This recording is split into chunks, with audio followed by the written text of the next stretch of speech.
Los dejaron con 30 balas. 30. Una sola caja de munición por hombre.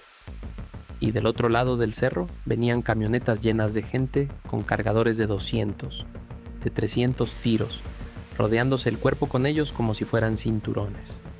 Armas automáticas, equipo militar, contra un puñado de campesinos y albañiles que se habían puesto a cuidar su pueblo por amor a su tierra, no por sueldo.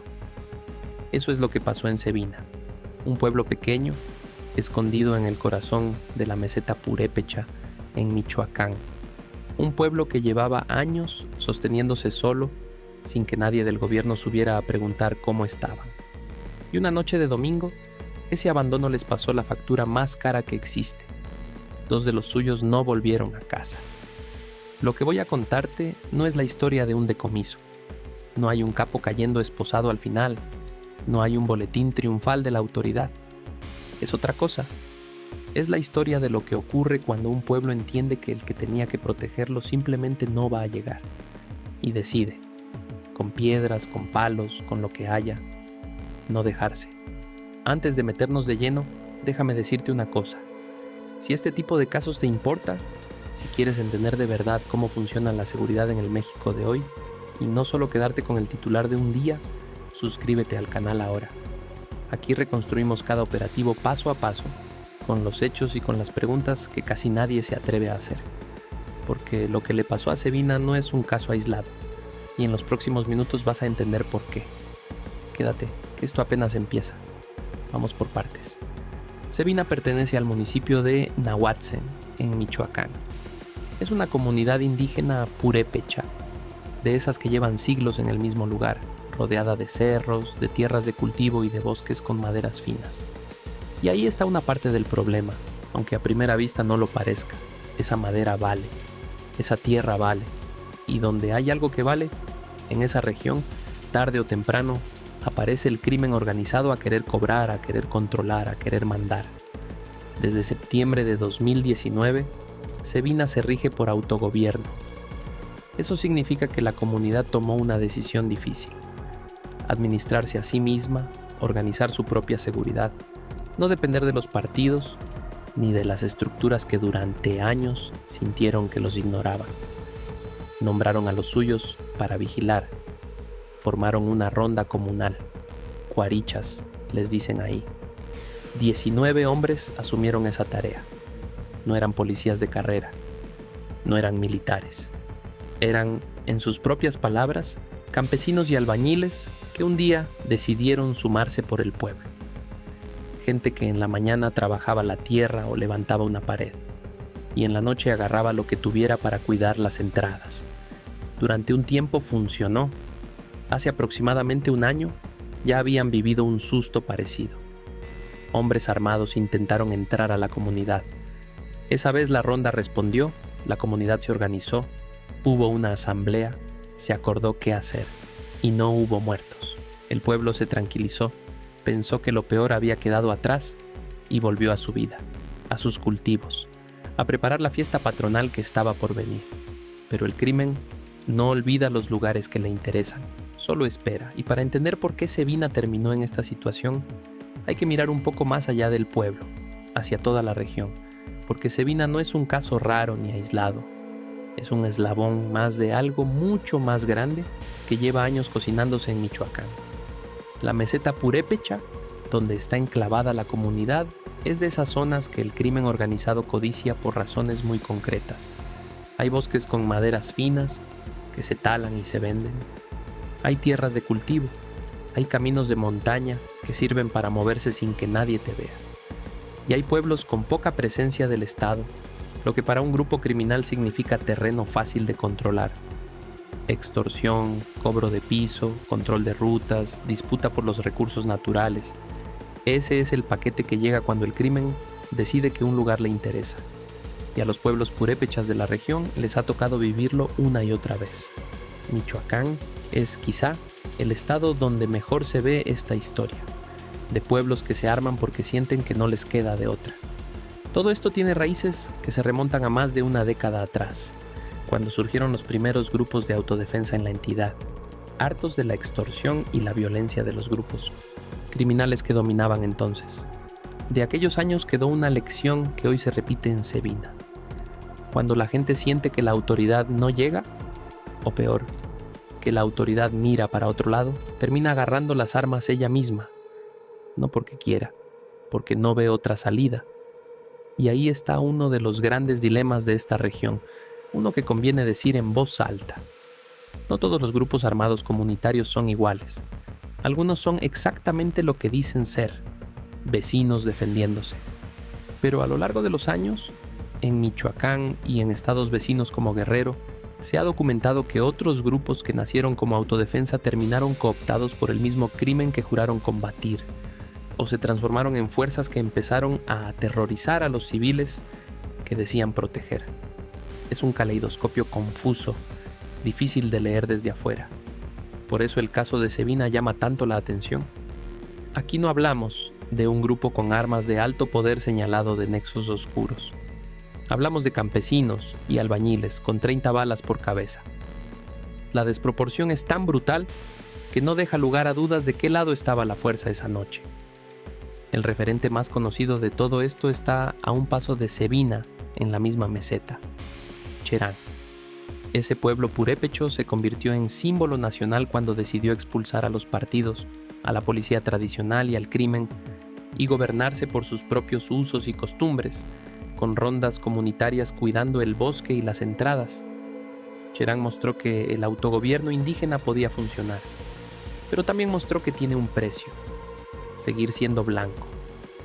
La violencia no se fue del todo. El pueblo aprendió que defender su autonomía significa defenderla, literalmente todos los días. Cevina siguió ese mismo camino en 2019, y esa noche de domingo pagó el mismo tipo de cuenta. Con todo ese trasfondo encima, volvamos a Cevina. Porque ahora la pregunta ya no es solo qué pasó esa noche, sino por qué un pueblo que hizo todo lo que se supone que debía hacer, organizarse, cuidarse, avisar, resistir, terminó igual de solo que si no hubiera hecho nada. Y aquí quiero detenerme un segundo, porque esto no puedes perdértelo. Dale like a este video si crees que un pueblo tiene derecho a defenderse cuando nadie más lo hace. Ese gesto tan pequeño ayuda a que esta historia llegue a más personas que necesitan conocerla, sobre todo a la gente de esas regiones que hoy vive exactamente lo mismo que Cevina y siente que está sola. Con eso nos das una mano enorme. Sigamos. La noche de aquel domingo, el ataque llegó sin aviso. Nadie del pueblo lo esperaba. Y esto es importante, porque uno de los miembros del Consejo Comunal lo dijo con todas sus letras. Fue imprevisto, no lo tenían planeado, nunca recibieron una llamada, nunca supieron que alguien los quería atacar. No hubo advertencia, no hubo tiempo de organizarse como la vez anterior. Solo el ruido de las armas rompiendo la noche. El ataque vino desde el lado que conecta con la cabecera municipal y con el poblado de San Francisco Pichátaro. Por ahí entraron los disparos. La caseta de vigilancia, ese puesto humilde donde los cuarichas hacían guardia, quedó rafagueada, acribillada. Los casquillos se quedaron regados en el piso y ahí siguieron como testigos mudos de lo que había pasado. De las dos únicas patrullas que la comunidad tenía para todo, una quedó completamente inservible después del ataque. Una, de dos. Imagínate defender un territorio entero con lo que te queda de eso. Y en medio de esa balacera desigual, 2 integrantes de la ronda comunitaria murieron. 2 hombres del pueblo, 2 de esos campesinos o albañiles que se habían ofrecido por amor a su tierra. No cayeron en un enfrentamiento entre cárteles lejanos. Cayeron defendiendo la entrada de su propia casa, la de todos, con una fracción de las balas que tenían enfrente. Trata de imaginar la escena por un momento. Es de noche en un pueblo de montaña. La mayoría de las familias está durmiendo o preparándose para dormir, los niños en sus camas. Y de pronto, la quietud se rompe con el sonido de las ráfagas. No un disparo, no 2, descargas enteras. Ese ruido continuo que solo hacen las armas automáticas cuando escupen cargadores completos. La gente que estaba de guardia esa noche entendió en segundos que lo que venía encima no era una amenaza cualquiera. Era un ataque en forma, con poder de fuego que ellos no tenían, ni de lejos. Y aún así, se quedaron. Ese es el punto que no quiero que se te escape.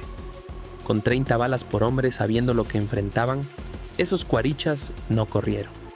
Se quedaron en su puesto, cuidando la entrada, dando a su comunidad los minutos que hicieran falta. 2 de ellos lo pagaron con la vida. La caseta donde hacían guardia quedó marcada para siempre con los impactos, los agujeros, los casquillos regados en el suelo. Un pedazo de lámina y madera convertido en el último lugar donde 2 hombres decidieron no dejar pasar al miedo. Detente a pensarlo. Del otro lado, según describió un miembro de la ronda, venían con cargadores que sueltan 200, 300 tiros, pistolas automáticas. Y del lado del pueblo, 30 cartuchos por persona, una caja. Ese es el reparto de fuerzas que el abandono había dejado. No era una pelea pareja. Nunca lo fue. Aquí surge la pregunta que a mí me da vueltas en la cabeza y quiero que te la hagas tú también. ¿Cómo es posible que en pleno 2026 un pueblo entero tenga que enfrentar a un grupo armado hasta los dientes, con 30 balas por hombre y 2 patrullas, una de las cuales quedó destruida al primer ataque? ¿Dónde estaba el que tenía que estar? Antes de responder eso, un recordatorio rápido. Si te estás preguntando lo mismo que yo, escríbelo en los comentarios. De verdad me interesa leer tu opinión sobre esto, porque este canal se construye con la conversación de ustedes. Y si conoces a alguien de Michoacán, de Guerrero, de cualquier zona donde el crimen manda más que la ley, comparte este video con esa persona. Puede que necesites saber que no estás sola en esto. Seguimos. A más de 48 horas del ataque, el pueblo hizo el reclamo que llevaba años atorado en la garganta. Lo dijeron claro, el gobierno los dejó a su suerte, sin el equipo necesario para defenderse. Y usaron una frase que a mí me pareció demoledora. Un integrante de la ronda, hablando de esa única caja de 30 tiros que les había tocado, dijo que esa era la triste realidad de lo que el gobierno les había entregado, y remató llamándolo, con amargura, el galardón de los indígenas. El galardón. El premio. 30 balas para enfrentar a quien viene con miles. Piénsalo bien. Un pueblo que decidió cuidarse solo porque sintió que nadie más lo iba a hacer. Y cuando por fin necesitó respaldo real, armas, patrullas, refuerzos, apoyo de verdad, lo que recibió fue casi nada. Ese es el fondo de esta historia. No es que el crimen sea fuerte, que lo es. Es que del otro lado hay un hueco enorme donde debería haber un Estado. Y ese hueco tiene consecuencias que van más allá de una sola noche. Cuando un pueblo carga durante años con la sensación de estar solo, algo se rompe en la confianza. Deja de esperar que la patrulla llegue a tiempo. Deja de creer que una llamada de auxilio va a servir de algo. Y empieza a hacer cuentas frías. Si nadie va a venir, entonces tenemos que poder aguantar nosotros hasta que amanezca. El problema es que aguantar, con 30 balas y 2 patrullas, es prácticamente imposible cuando enfrente tienes un grupo con equipo de guerra. Sabina hizo las cuentas, y las cuentas no le alcanzaron. No por falta de valor, que valor le sobró, por falta de todo lo demás. Hay un detalle que lo resume bien. Cuando la comunidad bajó a reunirse con la autoridad estatal después del ataque, no fueron a agradecer, fueron a exigir. Fueron a poner sobre la mesa que llevaban demasiado tiempo pidiendo lo mismo y recibiendo lo mismo. Casi nada. Y esa distancia entre lo que un pueblo pide y lo que un pueblo recibe es, tal vez, la verdadera herida que deja este caso. Más honda incluso que las balas. Y hay algo más, algo que dice mucho de la magnitud del miedo que se instaló esa noche. De los 19 cuarichas que habían asumido la vigilancia del pueblo, al menos la mitad desertó, la mitad se fue. Y yo no los juzgo, Ponte en sus zapatos. Eres albañil, eres campesino, tienes familia, hijos, y una noche te toca descubrir que estás enfrentando a gente con armamento militar mientras tú cargas una caja de 30 tiros. ¿Qué haces? La mitad decidió que no podía seguir, y esa deserción deja al pueblo todavía más expuesto de lo que ya estaba. Cuando la autoridad estatal por fin convocó a una reunión, los comuneros bajaron a exigir lo único que pedían desde el principio: seguridad. No pedían dinero, no pedían privilegios, pedían no morir defendiendo su propia casa con las manos casi vacías. Y aquí quiero que nos detengamos en algo que el relato oficial no termina de explicar. Fíjate en los huecos. Los pobladores dijeron que nunca recibieron una llamada, que nunca supieron que los iban a atacar. En una región tan vigilada, tan disputada, tan llena de reportes de inteligencia sobre movimientos del crimen organizado, ¿cómo es que un ataque de esa escala cayó sobre el pueblo sin ninguna alerta previa? ¿Nadie vio venir a un convoy armado subiendo por la meseta? ¿Nadie avisó? El silencio sobre esa pregunta es, en sí mismo, parte de la historia. Nadie ha querido explicar por qué Sabina estuvo tan sola justo cuando más lo necesitaba. Ojo, y aquí marco la raya con claridad porque en este canal separamos siempre lo que es hecho de lo que es especulación. Que hubo un ataque del Cártel Jalisco Nueva Generación esa noche, que murieron 2 integrantes de la ronda, que el armamento era desigual, que el pueblo denunció el abandono. Eso está confirmado, eso lo dijeron los propios pobladores y las autoridades reconocieron los hechos. Pero ¿por qué no hubo alerta? ¿Por qué el respaldo fue tan escaso? Si alguien dentro sabía y cayó. Esas son preguntas abiertas, terreno por confirmar. Yo no te voy a vender una teoría como si fuera verdad probada. Te señalo el hueco y te dejo pensar, porque a veces la pregunta correcta incomoda más que cualquier acusación inventada. Detente aquí un momento, porque esto es clave. Si estás llegando hasta este punto del video, es porque te importa entender el fondo y no solo el escándalo. Así que te pido 2 cosas rápidas. Suscríbete si aún no lo has hecho y activa la campanita para no perderte los próximos casos, porque vienen historias de esta misma región que te van a poner los pelos de punta. Y déjame en los comentarios de qué estado eres y cómo se vive la seguridad donde tú estás. Leerte a ti es lo que le da sentido a todo esto. Vamos a cerrar la historia. Después del ataque, Sabina cambió por completo. El pueblo entero tomó una decisión. No se van a ir. Las familias descartaron la idea de abandonar sus casas y en cambio se organizaron para defender su territorio, con o sin armas, con lo que tuvieran a la mano. Cerraron las entradas del pueblo, las blindaron con piedras, con palos, con tierra, hasta con vehículos atravesados para que nadie pudiera irrumpir de nuevo. Reforzaron las barricadas justo del lado por donde había venido el ataque, hacia Pichátaro y hacia la cabecera. Un miembro de la ronda lo explicó de forma que no se me olvida. La gente misma tomó la decisión de blindar el pueblo con los medios que tenían, con palos, con piedras, con tierra, para que no los volvieran a irrumpir. Piedras, contra rifles automáticos. Ese es el nivel de desigualdad, y ese es también el nivel de dignidad. El pueblo se cerró sobre sí mismo. Las entradas quedaron bloqueadas, los comerciantes ambulantes dejaron de subir, se suspendieron las clases. Solo quedaron abiertos los negocios esenciales, lo mínimo para sobrevivir el día. Y como señal de luto y de respeto por los que murieron, se canceló todo lo demás.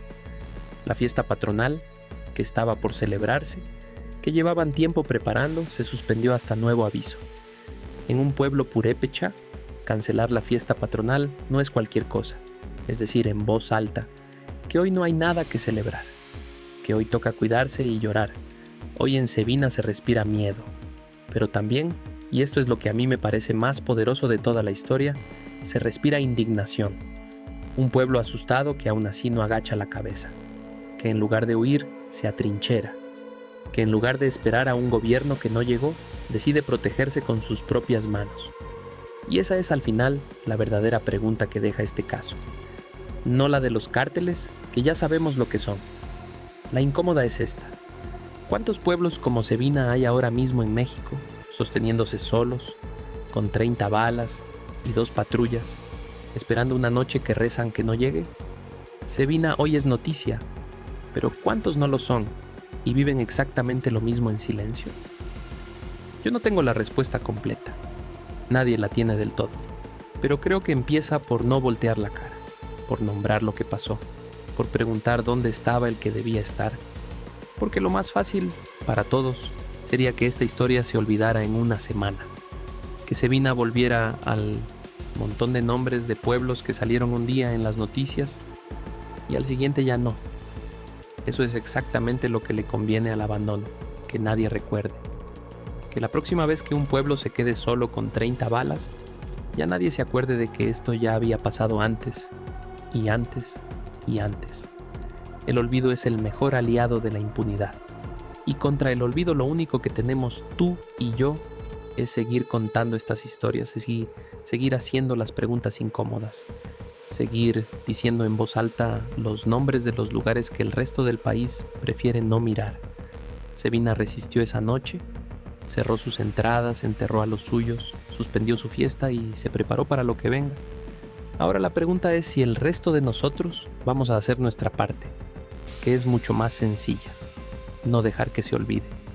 Si esta historia te movió algo por dentro, hazme un favor que a nosotros nos ayuda muchísimo y a ti no te cuesta nada. Suscríbete al canal si todavía no lo estás, porque aquí vamos a seguir reconstruyendo caso por caso lo que de verdad pasa en el México de la seguridad y el abandono, sin gritos y sin adornos, solo con los hechos y las preguntas que otros prefieren callar. Deja tu comentario con lo que piensas. ¿Tiene un pueblo derecho a defenderse cuando el Estado no aparece? Quiero leerte. Y comparte este video con quien creas que debería saberlo, porque cada vez que lo compartes, la historia de Sevina deja de ser un caso olvidado y se vuelve algo que le importa a más gente. Nos vemos en el próximo expediente. Cuídate mucho y no dejes de hacer preguntas.